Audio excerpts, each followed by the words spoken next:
आकाश recording studio चनौड़ागंज। अब की सावन में हो बाबा पिया तू कोला हो। डीजे रंजन विस्पी, डीजे रंजन विस्पी। कि अब की सावन सुन सुन सुन हो बाबा, सुन सुन सुन हो बाबा, छोरा भांग गोला हो।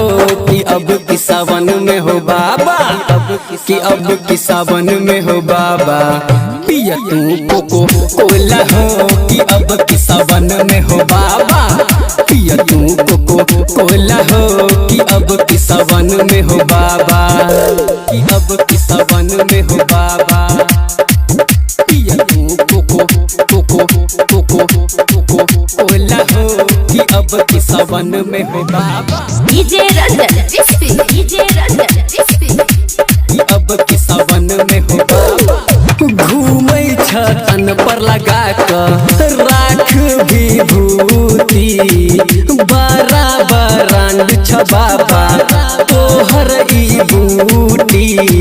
कांधे पर लक काबर, कांधे पर लक काबर जाय छ सब टोला हो।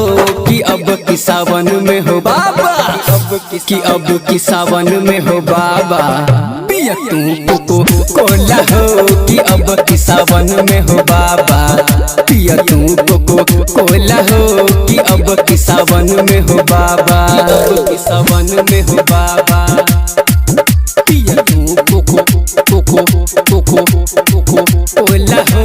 कि अब की सावन में हो बाबा डीजे रंजन रिकॉर्डिंग स्टूडियो चनौड़ागंज। कि अब की सावन में हो बाबा पर्वत पर रहल छोरा लागै छ धूप हो। भजे बकरिया बाबा बिगड़ै छ रूप हो। अमर प्रेमी आबै अशोक यादव आबै बुक तो के ओला हो।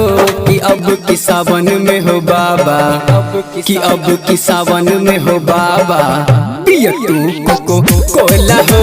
कि अब की सावन में हो बाबा पिया तू कोको कोला हो। कि अब के सावन में हो बाबा, अब के सावन में हो आकाश बाबा। Recording studio चनौड़ागंज।